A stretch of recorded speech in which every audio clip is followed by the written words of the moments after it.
توضیح مختصری ما بدیم راجع به این اصلی که یعنی این جمله‌ای که ما زیاد استعمال میکنیم و اون تمدن بزرگ. شنیدم بعضیا گفتن که تمدن بزرگ همین خاموشی هاست. ما گفتیم تازه 11 سال دیگه میرسیم به دروازه های تمدن بزرگ، یعنی زیربنای مملکتی باید طوری بسازیم که از هر لحاظ قوام و استحکام مملکت برقرار بشه و از لحاظ کشاورزی، از لحاظ تکنولوژی، از لحاظ صنعت برسیم به پای ممالک پیشرفته دنیا. بعد از اون مرحله برسیم به این که تمام فلسفه 17 ماده انقلاب ما بتوانیم پیاده بکنیم. یعنی یه ایرانی از روزی که به دنیا میاد تا روزی که از دنیا میره، این در واقع بیمه شده باشه در مقابل هر چیزی. هیچ اتفاقی نباید او را از یه زندگی شرافتمندانه سالم خوشبختی محروم بکنه، بلکه به عکس تمام اقدامات، تمام پیشبینی‌ها، تمام ابتکارات برای این است که یک فرد ایرانی یک فرد زنده خوشبختی باشه. اگر تمام کارهای ما تکمیل شده بود که نمیگفتیم تازه 11 سال دیگه میرسیم به دروازه های تمدن بزرگ. یعنی خیلی کار مونده. 11 سال کار در این مملکت که نمونهش حالا نه فقط برنامه 5 ساله است که سال دیگه تمام میشه، ولی همین بودجه امسال در نظر بگیرید که این بودجه نماینگر چه فعالیت‌های عظیمی است در تمام رشته‌ها. این است که این لفظ فکر میکنم که خیلی باید بیشتر با احترام فکر کرد. احترام آینده، احترام سرنوشت، احترام که همون اندازه که علاقه داریم به بزرگ شدن و خوشبخت شدن بچه‌های ما، به همون اندازه به این موضوع باید ما توجه بکنیم و خودمون برای این کار آماده بکنیم و این تمدن بزرگی که ما میگیم در آینده باید بهش برسیم، این کار شبانه روزی و فعالیت و زحمت و دلسوزی همه را لازم داره. ولا در یه سینی گذاشتن و در طبق اخلاص هر کسی قرار دادن تا یه حدی ممکنه و اون ساختن مملکته، اما تکمیلش با فرد ایرانی است که اگر توجه داشته باشه میرسیم و زودتر هم میرسیم. ولی اگر بخواد خب با لاابالیگری و مسخره بازی و این قبیل حرفا، مسلماً دیرتر به مقصد خواهیم رسید. هم کشاورزیمون رو باید تکمیل بکنیم و هم صنعت و تکنولوژی.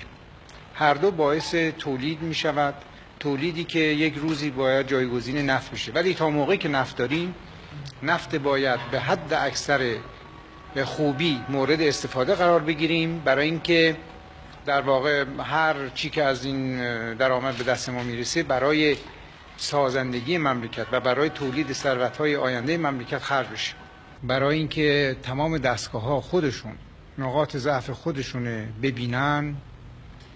هم هیئت‌هایی باید فرستاد برای بازرسی و هم اینا میدونن که اون گزارشی که بدن ما روی اون گزارش اقدام میکنیم و یه چیز سرسری سرهمبندی شده نمیتوانن بدن. البته این موضوع با مبارزه با فساد جداست. مبارزه با فساد یه امری است دائمی، ارتباطی به این امر نداره. این برای تشکیلاته، یعنی هر چی که زائد باید زد، هر چی که کهنه است و مطابق احتیاجات روز نیست باید عوض بشه. در بعضی تشکیلات فوری رسیدن و شاید از وزیر دارایی سوال بکنید که از چند هزار نفر فوراً فهمیدن که فرض بکنید، مثل میزنم دقیق نیست این حرف، فرض بکنید مثلا از 10,000 نفر پی بردن که شاید 3,000 نفر زیادی. بخصوص با این اتومیشنی که ما در کارها میخوایم بدیم، تمام کارامون باید بره توی کامپیوتر. فوق العاده این در آینده مؤثر خواهد بود.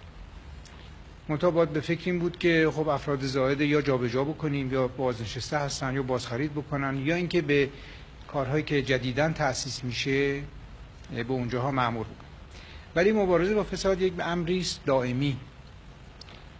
از بالاترین مقامات مملکتی ما میگیریم اگر خطایی بکنن و تسلیم عدالت میکنیم. حالا عدالت ما تا چه حدی سریع عمل بکنه مطلب دیگری است.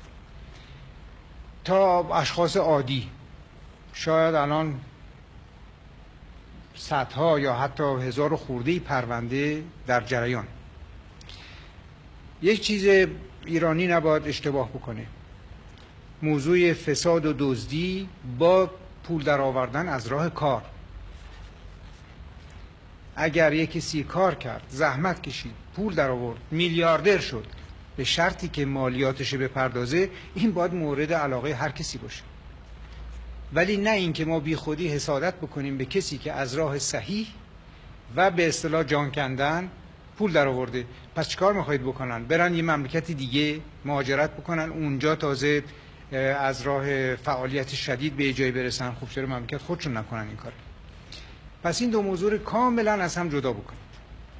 پول درآوردن از راه شرافت و کار و پرداخت مالیات و اون فساد که خب البته دزدی و دغلی و هرزگی است و اون ما نمیبخشیم. اون یکی رو اتفاقا باید تشویق بکنیم. کما اینکه چند سال پیش من اینو گفتم، عدالت بعضیا گفتن در ایران در این است که چون اون موقع میگفتم امیدی نیست که ایران به جایی برسه، پس عدالت در بدبختی همه است، در بیچارگی همه است، در فقر همه است. حالا اسمش نمیارم که اینو گفته، مرده.